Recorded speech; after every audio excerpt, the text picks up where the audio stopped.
Hallelujah. शुद्ध का परमेश्वर को और धन्यवाद को धन्यवाद धन्यवाद ईश्वर ईश्वर का जन देवरी बीजवाहिले धन्यवाद धन्यवाद हालेलुया धन्यवाद बहुत धन्यवाद जीसस जीसस हालेलुया। हाँ चलो हाँ प्रार्थना चालू करो। हाँ हमारे स्वर्गीय पिता परमेश्वर धन्यवाद करते प्रभु जी। पिता यीशु का लहू का सिंचन देते हमारा आत्मा प्राण शरीर को पर पितर ने कहा ऐसा और जॉन गॉस्पेल 13 के अनुसार संपूर्ण शरीर आत्मा प्राण तूने धो लिया है। अब सिर पर धोने की जरूरत है कि दुनिया में जाने आने द्वारा विचार इच्छा कामों कृति के द्वारा अशुद्धता आती है। प्रभु अनेक अगणित प्रकार से इसे लहू का सिंचन का प्रबंध किया है, विश्वास से लिया है और पितर कहता लहू का सिंचन होने के लिए आत्मा के द्वारा पवित्रकरण आत्मा के द्वारा आज्ञाकित होने के लिए बुलाहट किया है, पूर्व ज्ञान से और पूर्व नियुक्ति किया है और जो महिमा की आशा जीवित आशा दी है, यानी निर्मल नो मुरझने वाला पवित्र निर्मल मेरा हमारे लिए स्वर्ग में रखा है मरण पुनरुत्थान के द्वारा नए सिर से जन्म देने के द्वारा। इसलिए बहुत धन्यवाद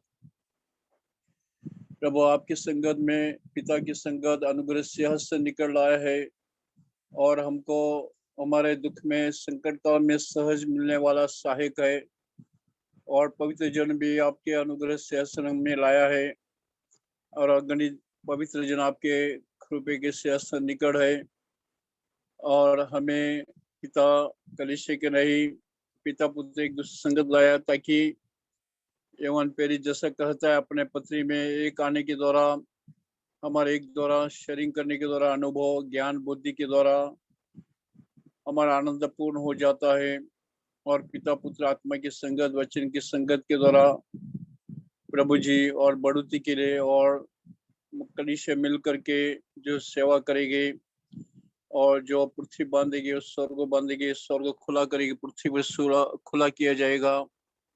भजन 130 के अनुसार मत्ती 18 से जो अधिकार दिया वो पूरा हो जाए और एक आने के द्वारा हमारे व्यक्तिगत के लिए परिवार घराने के लिए बुरी कलीसिया बॉम्बे की कलीसिया विश्व कलीसिया और सारे संसार के हर एक विषय के लिए आपके आत्मा के द्वारा प्रार्थना विनती कर सके। जो अधिकार हमें दिया मृत्यु कुंज का अधिकार दिया स्वर्ग पृथ्वी का अधिकार दिया प्रभु, जैसे योशा ने सूरज को रुका दिया चंद्र को रुका दिया अपना काम लड़ाई पूरी होने तक, इलिया ने बारिश को रुकाया फिर चालू किया अग्नि को लाया, पितर ने स्वर्ग राज की चाबी दिया खोलने के लिए और बंद करने के लिए और हमें भी अधिकार दिया। इस अधिकार के द्वारा और हमारे व्यक्तिगत के लिए समुदाय परिवार घराने के लिए और विश्व कलीसिया के लिए और जगत के लिए भिन्न विषय के लिए हम प्रार्थना कर सके, सबकी तरफ से धन्यवाद भी कर सके इसने मौका दिया और प्रभु उसका हम फायदा लेते हुए आपको धन्यवाद करते प्रभु। एक विशेष प्रजा बनी है स्वर्गीय नागरिक स्वर्ग में बैठकर पिता के मुख दे के सेवा कर ऐसा अनुग्रह मिला है और प्रभु आपने हमें कमांडमेंट किया प्रचार करना है प्रार्थना विनती करना है हर एक प्रभु बिलीवर चंगाई के लिए दुनिया की हर समस्या के लिए अगुवाई करेगा वैसा प्रभु हमको मदद किया है। हमारी भरशमा आपने महिमा में बुलाए उनके लिए सभी लोग सात्वना के लिए और लीला रॉ की जो ऑपरेशन है बेथन उसके लिए कई दिनों में साहित्य हमें किया दुख संकट में और दुख और सुख में सहभागिता होने के लिए और कलीसिया एकजुट होने के लिए बहुत रेगुलर स्पेशल मीटिंग के लिए और भिन्न भिन्न आत्मिक कार्य बपतिस्मा ऐसा कार्य पूरा किया भाई काल मीटिंग के लिए, इसलिए बहुत धन्यवाद प्रभु जी। आपके हाथों में सौंपते हैं, हम मूर्ख अज्ञानी है अयोग्य है तो हमारी धार्मिकता है प्रभु जी और हम सुरक्षित है उद्धार पाए हैं इनमें 31 के अनुसार और तू हमारे लिए पाप ऐसा बन गया जबकि पाप रही था ताकि यीशु मसीह में पिता परमेश्वर हमारी धार्मिकता हो जाए। इसलिए धन्यवाद करते मेल मिलाप किया मेल मिलाप का वचन दिया हमारा आत्मा जिंदा किया अंधे आंखें खोल दिया अंतरिक्ष प्रकाशित किया प्रभु और फिर 2:2 के अनुसार शैतान की सत्ता के द्वारा हम चलते हैं बलवा करते थे उसके राज में थे और दुनिया भी उसके आत्मा के द्वारा बलवा कर रहा है हम भी थे और कभी होता भी है ऐसे शैतान के चंगुल से और अधिकार से हमको छुटकारा दिया अज्ञ में ज्योति में लाया और पौलुस बोलता है इसके लिए पिता का बहुत धन्यवाद का स्मरण करो जिसने तुमको शैतान के राज से निकाल के अज्ञानी ज्योति में लाया है प्रभु, और अपने स्वर्गीय राज में बुलाहट किया, इसके लिए धन्यवाद। आत्मिक यत्न ओठों को फल चढ़ाने के लिए मदद कर, उद्धार, महान उद्धार, स्वर्गीय पृथ्वी की आशीष और शारीरिक आशीष, पृथ्वी आत्मिक आशीष सब कुछ दे के अभी तक जीवित रखा है। धन्यवाद प्रभु। गाना में, प्रार्थना में, वचन में अगुवाई कर, और हर प्रभु दृश्य अदृश्य शक्ति बांधते, टेक्निकल कोई प्रॉब्लम ना हो, जूम के द्वारा, इंटरनेट के लिए और सभी बातों के लिए, सिग्नल के लिए हर कुछ प्रभु अनुकूल रहे। और हमारी जो सेवा होगी प्रभु युग युग रहने वाली होगी, घड़ी सुगंध हो जाए, दुनिया भर, जीवन भर, दुनिया के अंत तक हमारी सेवा पहुंच जाए, और युगानुयुग प्रभु रहे। ऐसी सेवा आत्मा के द्वारा, सनातन आत्मा के द्वारा करने के लिए हमें सहायक करेगा, करता है और योग्य बना दे। और रोम 12:5 एक दिन से एक सुगंध बलिदान और एक आत्मिक सेवा जो है प्रभु तेरे करुणा से जीवित पवित्र भावता बलिदान, और क्योंकि भस्म का अग्नि वाले है इसलिए प्रभु घृणी सुगंध स्वीकार जैसी सेवा होने के लिए मदद कर। तेरे हाथ में सौंपते, खुशी आनंद बढ़ा दे, अनुग्रह ज्ञान बुद्धि मैच्योरिटी बढ़ा दे, और प्रभु के इच्छा में क्या, प्रेरणा में क्या, अगुवाई में क्या है, उसके बाहर क्या है, अपनी तेरे आपकी धार्मिकता क्या, हमारे धार्मिकता समझने के लिए वो ज्ञान बुद्धि मैच्योरिटी और प्रौढ़पना हमें दे। क्योंकि आप जानते हो जो भोजन है जड़ भोजन है, हार्ड भोजन खाने के लिए धार्मिक वचन जीने के लिए सहाय कर। तो सब बातों में दया करना, आभार मान तो तेरे हाथ में सौंपते हैं प्रभु। बम्बई के सब भाई बहन सभी को दुख संकट में स्मरण करते, और जो कनिष्ठा दुख संकट में जा रहे भारत भर दुनिया भर में सबको स्मरण करते, जो जल में जो प्रॉब्लम समस्या उनके असर विश्वासी को याद करते, जो प्रचार हुआ है हो रहा है इसके लिए बहुत धन्यवाद। आत्मा को बढ़ाए, धन्यवाद प्रभु जी। आपके हाथों में सौंपते हैं आशीष का वारिसदार, और आशीष को बढ़ाने के लिए, स्वर्गीय आशीष का मिरास होने के लिए बुलाहट किया है, इसके लिए वो उस मिरास में आज बढ़ा दे। आप हमारा पोर्शन है, हम आपका भी पोर्शन है। धन्यवाद करते प्रभु, आपके हाथों में सौंपते प्रभु, आपके अग्रिम उपकार के लिए भी धन्यवाद करते प्रभु। संडे मिनिस्ट्री मदद के इसलिए बहुत धन्यवाद करते प्रभु। और प्रभु याकूब ने आपका हिस्सा बनाया और हमारा रक्षा किया, इसलिए बहुत धन्यवाद। धन्यवाद प्रार्थना उद्धार करते यीशु मसीह के नाम से करते, अब सुनो और गान कर, आमीन आमीन।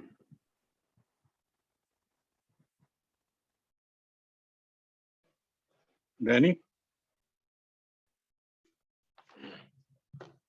Song number 444।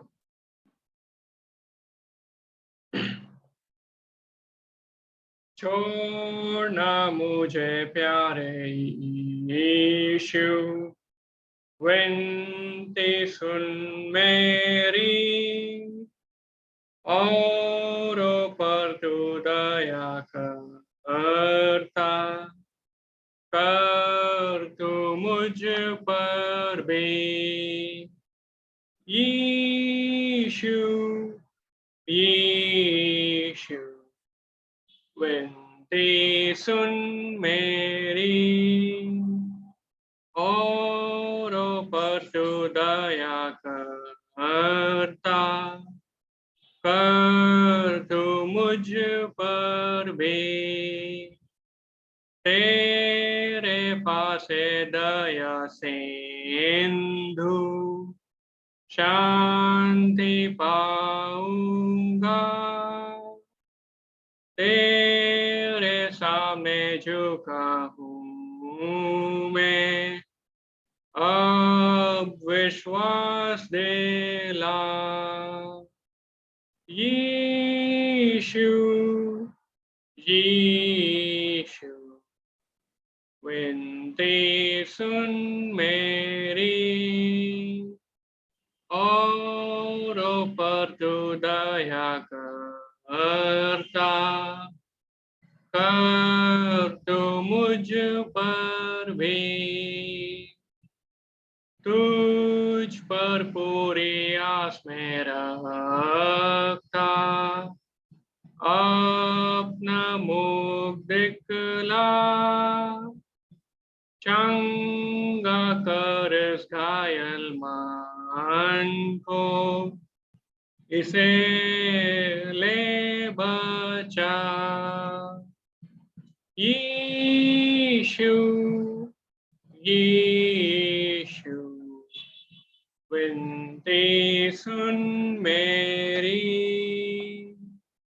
और पर तू दया करता, कर दो मुझ पर भी।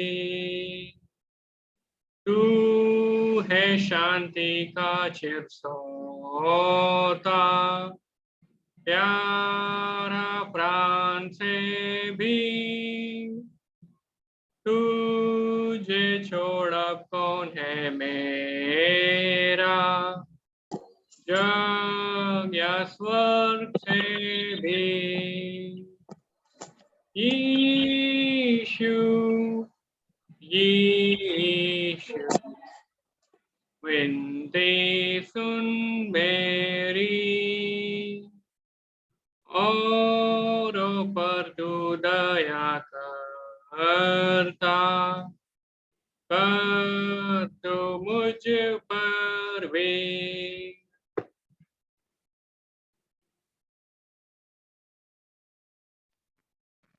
सबों को जय मसीह की। आइए आज प्रार्थना में जाने से पहले लूका रचित सुसमाचार 21 अध्याय का 36 वचन हम सब साथ मिलकर पढ़ेंगे। The gospel according to Luke chapter 21 verse 36। सब अपने अपने बाइबलों को खोलकर अपनी अपनी भाषा में ऊंचे स्वर में पढ़ेंगे। हमारी आवाज क्लियर आ रहा है ना हमारी भाई? यस ब्रदर, क्लियर है Clear ब्रदर। है। ओके। 36 वचन लूका रचित सुसमाचार 21 अध्याय 36 वचन सब साथ मिलकर पढ़ेंगे। Watch ye therefore and pray always, that he may be accounted worthy to escape all these things that shall come to pass, and to stand before the Son of Man.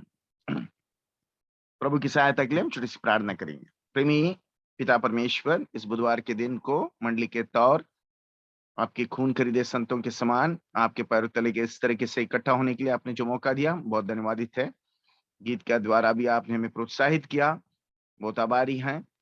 वचन की ओर जब हम ताक रहे हैं प्रभु जी, आप ही आपके जीवते वचन के द्वारा हमसे बातें करें। इन अंतिम दिनों में जब आपका आगमन के सारी सूचनाएं पूरी हुई है, आपकी भली इच्छा है कि प्रभु जी हम जो है प्रार्थना के द्वारा हम तैयार रहें। प्रार्थना का एक बहुत ही अहम भाग यह है कि हम अपने आप को तैयार करें, क्योंकि आप शीघ्र आने वाले हैं और चोर के समान आने वाले हो, और आप चाहते हो कि वो बुरा दिन वो अचानक से जो मनुष्यों पर आन पड़ने वाला है हम पर ना पड़े। इस कारण से आप चाहते हो कि हम जागते रहे और प्रार्थना करते रहें। इस सच्चाई को बहुत ही साधारण और प्रभु जी हिदायत से भरपूर इस वचन को आप हमारे लिए खुलासा करें प्रभु जी। बड़ी बड़ी बातें नहीं, पर चंद सोच विचारों के साथ हमारे आत्मिक जीवन को हम परखे और आत्मिक जीवनों के साधन करें इन मूल सूक्तों के द्वारा, और आपके आगमन के लिए तैयार रह सके। ये सहायता को चाहते हुए प्रार्थना उद्धारक प्रभु यीशु मसीह के ऊंचे और पवित्र नाम से मांगते हैं, आमीन। कितना सरल और उत्तम संदेश प्रभु यीशु मसीह अपने चेलों को दे रहा है, देखिएगा।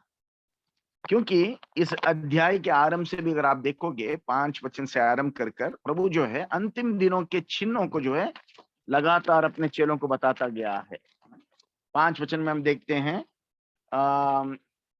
5 वचन से जब वो मंदिर के ढा दिए जाने के बारे में और किस तरीके से जगत का अंत का आरंभ के दिन की सूचनाएं पूरी होंगे या आरंभ होंगे, उसके बारे में जब बता रहा था तो चेले उनसे आकर पूछते हैं कि ये दिन कब आने वाले हैं। 7 वचन में they asked him saying, Master, when these things shall be। तो चेलों ने उससे पूछा कि प्रभु ये अंतिम दिन के सूचनाएं कैसे होंगे, कब होंगे, हम कैसे पहचान पाएंगे। तो प्रेमी परमेश्वर ने उनको एकदम से समझाता है, बिल्कुल अपना मन को खोलकर उनको सरलता से सारी बातों को समझाता है, किस तरीके से ये सूचनाएं पूरी होंगे। जैसे 8 वचन में बताता है, लूक्स गॉस्पेल चैप्टर 21 वर्स 8 में वो याद दिलाता है कि कैसे अंतिम दिनों में झूठे मसीह आएंगे जो अपने आप को मसीह बताने वाले होंगे, और कैसे 11वें वचन में सारे जगत संसार में भूकंप होंगे, अकाल पड़ेंगे, और कैसे महामारियां आएंगे, जैसे कि हमारे बीच में आज कोविड का दिखाई पड़ता है? और भयंकर भयंकर सूचनाएं आकाश में और पृथ्वी भर में होती रहेंगे। इन सारी सूचनाओं को जो है प्रभु यीशु मसीह अपने चेलों को बता रहा है। और 12 वचन से लेके करीब करीब 16 वचन तक जो है किस तरीके से प्रभु यीशु मसीह के पीछे हो लेने वालों को सताया जाएगा, प्रभु यीशु मसीह के नाम से जाने जाने वाले लोगों को किस तरीके से मार दिया जाएगा, किस तरीके से द्वेष किया जाएगा, किस तरीके से उनको कैद खाने में डाल दिया जाएगा, और किस तरीके से खुद के घर के लोग जो उनके खिलाफ हो जाएंगे। इन सच्चाइयों को बताते हुए प्रभु अंतिम में एक सूचना जरूर दे रहा है कि वो क्या कहता है, इस कारण से जागते रहो, वॉच ई देयरफॉर, इस कारण से तुम क्या करना है, जागते रहना। जागते रहने का विपरीत विलोम शब्द जो है सो जाना है। अगर प्रभु यीशु मसीह को स्वयं देखेंगे, कई बार हम क्या होता है कि प्रीचर जो है, मुझ जैसे लोग जो है प्रचारक करते हैं, जीवन में जीने का विधान अलग हो सकता है, पर यीशु में से ऐसा नहीं है। हमारा प्यारा प्रभु मसीह कितना सुंदर और कितना अद्भुत प्रभु है कि जो अपने जीवन में अनुकरण करता था उन्हीं बातों को सिखाता था। जैसे 37 वर्ष में देखते थे, and in the day time he was teaching in the temple and at the night he went out and abode in the mount that is called the mount of olives. दिन भर लोगों के बीच में रहता था, दिन भर अपने चेलों को सिखाता था, सारा जन समूह जो उसके पास आता था उनको दिन भर वचन सुनाता था, और रात भर क्या करता था, सोता नहीं था। रात भर ओलिव के पर्वत पर जाता था, रात भर वो प्रार्थना करता था, प्रार्थना करते रहता था और लगातार पिता की बातों को सुनता था। क्योंकि एक जगह वो गवाही देते हुए कहता है, लूका यूहन्ना रचित सुसमाचार 12 अध्याय का 39 वचन, जॉन्स गॉस्पेल चैप्टर 12, यूहन्ना रचित सुसमाचार 12 अध्याय उसका 50 वचन क्या कहता है, देखिएगा। And I know that his commandment is life everlasting. Whatsoever I speak therefore, even as the Father said unto me, so I speak. दिन भर जो मैं वचन की सेवकाई करता हूं, ये अपने शक्ति पे, अपने सामर्थ्य पे, अपने बुद्धि पे आधारित नहीं करता हूं। मैं केवल उन्हीं बातों को बताता हूं जो पिता मुझसे बताता है। और पिता कब बातें कर रहा था, ओलिवट के पर्वत पे रात भर जब वो बाट जो रहा था, पिता के साथ उसकी वार्तालाप होती थी। पिता जो है अपने मन की बोझ को जो है पुत्र को बताता था, और पुत्र जो है उस बोझ को लेकर, परमेश्वर राज्य निकट आ रहा है, मन फिराओ, परमेश्वर तुमसे प्रेम करता है, उसके पुत्र पर विश्वास करो, अनंत जीवन की बातों को तुम समझो, ये सच्चाई को प्रकट करता चला जाता था। तो एक सेवक को, एक प्रभु के संतान को दिन भर सेवकाई, रात भर भी सेवकाई। रात भर की क्या सेवकाई है, प्रार्थना की सेवकाई, जागते रहने की सेवकाई। जागने का मतलब क्या है, जागने का मतलब यह है कि पिता की मन को जानना है, पिता की इच्छा क्या है जानना है। और दूसरी बात देखिएगा, उसी जागने के विषय में पहले थिस्सलुनीकी की पत्री 5 अध्याय, 1 Thessalonians chapter 5 6 से लेके 8 वचन अगर हम देखेंगे, क्या कहता है, Ye are all the children of light and the children of the day, and we are not of the night, not of darkness. Therefore, let us not sleep as do others, but let us watch and be sober. For they that sleep, sleep in the night, and they that be drunken are drunken in the night. कितना स्पष्ट हमारा परिचय दिया जाता है, देखिएगा। हम दिन के पुत्र हैं। दिन में क्या होता है, उजियाला होता है। हम उजियाले के पुत्र है कहता है। We are the children of light, we are the children of day. ना तो उजियाले में ना तो दिन में कोई सोता है, और वो जो सोता है वो रात का पुत्र है, रात का संतान है।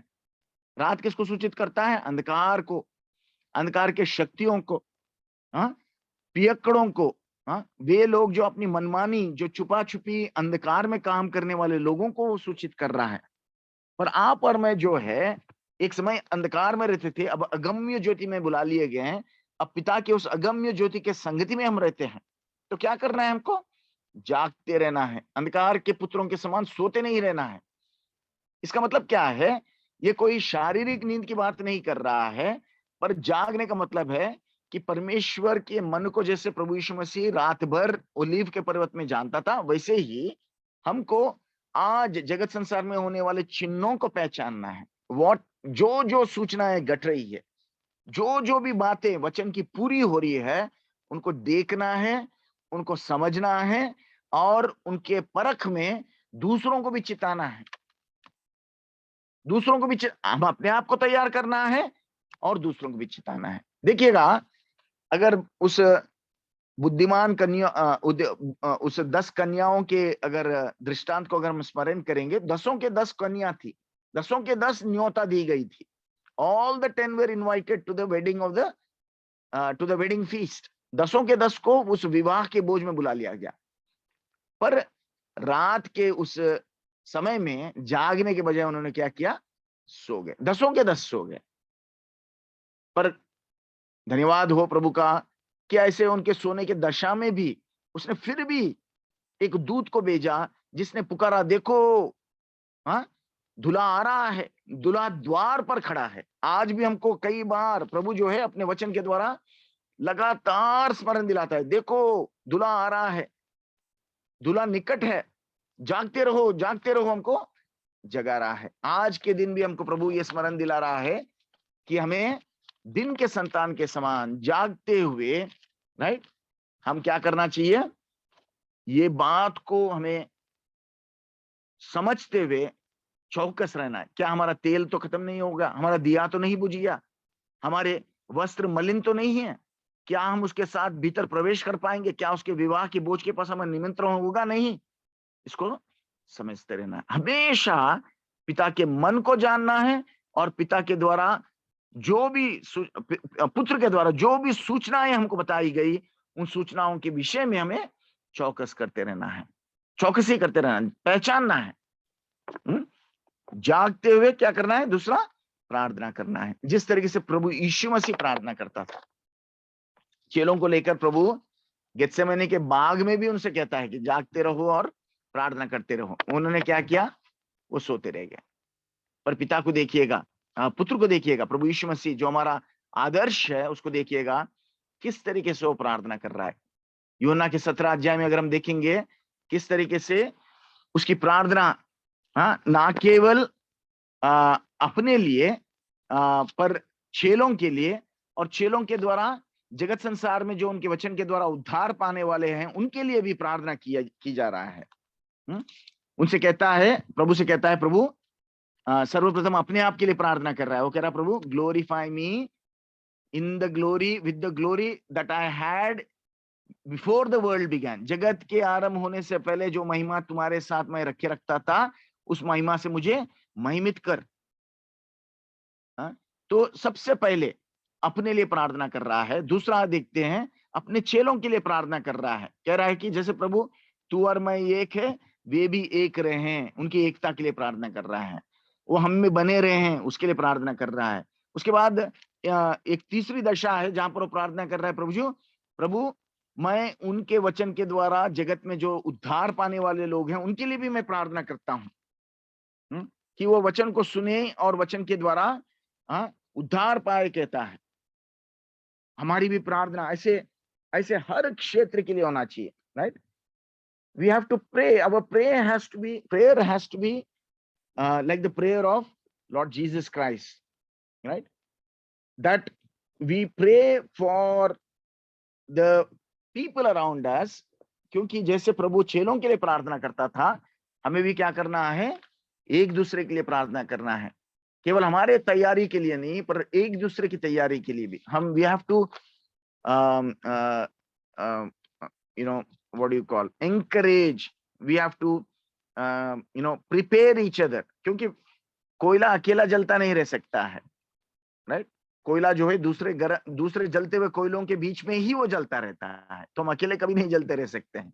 So we have to pray for one another, and then we have to pray for the world also, क्योंकि मंडली का सबसे उत्तम सबसे जो अहम आज्ञा जिसको पूरा करना है वो हमारा सुसमाचार है, right? So we have to also pray for the world that through the church and through the word of the church, right, that the world also might believe and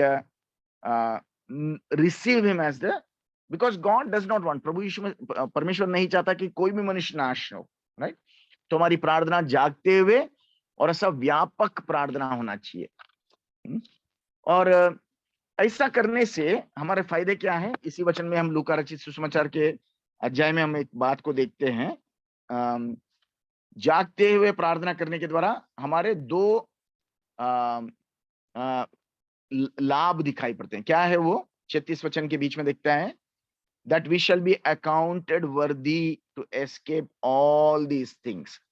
ये जो आने वाले जगत के ऊपर आने वाली सारी जो पीड़ाएं, जो परीक्षाएं, जो शोधनाएं, जो तकलीफें, जो सब मनुष्यों पर आने वाला है, उसमें से बचाए जाने के योग्य हम माने जाएंगे अगर हम जागते हुए प्रार्थना करेंगे। जागते हुए प्रार्थना नहीं करेंगे तो उठाए नहीं जाएंगे। we shall not be raptured and we shall be left behind। और अगर रह जाएंगे तो सारे विपत्तियों का सामना करना पड़ेगा। जागते हुए प्रार्थना करते रहेंगे तो हम मसीह के अनुकरण करेंगे, मसीह जैसे रहेंगे, और मसीह जब आएगा उसको हम निर्लज्ज होकर देख पाएंगे, उसके समान तब्दील होंगे, उसके साथ महिमा में उठा लिए जाएंगे। तो क्या चाहते हैं हम मंडली के तौर पर, व्यक्तिगत रीति से, पारिवारिक रीति से, मंडली के तौर से हम क्या चाहते हैं? पीछे छूट जाए, इन विपत्तियों का सामना करें, या फिर हम इन दिनों में, जो दिनों में प्रभु हमको चिता रहा है, जागते हुए प्रार्थना करें, that we might be accounted worthy. योग्य गिने जाने में केवल दो काम करना है हमको, जागना है, प्रार्थना करना है। दूसरी बात, और क्या कहता है? And to stand before the son of man. Not only are we being accounted worthy, ना केवल हम योग्य गिने जाएंगे, पर ये भी कहता है कि हम परमेश्वर पिता मनुष्य के पुत्र के समान के सामने हम खड़े रहने के योग्य गिने जाएंगे। जब प्रभु को देखेंगे तो निर्लज्ज होकर देखना चाहिए, वरना हम क्या कहेंगे? हमारा ही गुनाह हमको उससे दूर भगा देगा। उसके सामने अगर योग्य खड़े रहना है तो उसकी आवाज को भी सुनना चाहिए। Well done good and faithful servant, भले विश्वास योग्य दास, विश्राम में प्रवेश कर। ऐसी आवाज को प्रभु से हम सुनने के योग्य होना चाहिए। ऐसी योग्यता कहां से मिलती है? जागते हुए प्रार्थना करने के द्वारा। बड़ी बड़ी कामों की अपेक्षा प्रभु हमसे नहीं चाहता है, right? That we should receive our reward, that we should receive the crown that he has kept for us, that we should receive the new name that he has kept for us, that we should be able to be accounted worthy to be invited by the Lord into his eternal rest. The only work we have to do is watch and pray. May the Lord help us। इन अंतिम दिनों में जैसे चिन्ह चार पूरे हो रहे हैं, प्रभु की कही हुई हर एक बात पूरा होता चला गया, और वो दूल्हा द्वार पर खड़ा, ऐसे दिनों में हमको क्या करना है? जागते हुए प्रार्थना करना है। प्रभु करे व्यक्तिगत रीति से, पारिवारिक रीति से, मंडली के तौर पर ये जागते हुए प्रार्थना वाली दशा में हम दिखाई पड़े। प्रभु हमारी सहायता करना है। किन विषयों के लिए भी प्रार्थना करना है? हमारी तैयारी के लिए, हमारे परिवार मतलब मंडली के तैयारी, एक दूसरे की तैयारी के लिए, जगत संसार के लोग जो जिनमें से एक भी नाश हो प्रभु नहीं चाहता है, उनके लिए भी हमें प्रार्थना करते रहना है। समय को परखना है, समय के अनुसार हमें प्रार्थना करता रहना है। प्रभु हमारी सहायता करें। आइए हम लोग प्रार्थना में प्रवेश करेंगे। जैसा हमने वचन सुना है लूका की किताब 21 चैप्टर वर्स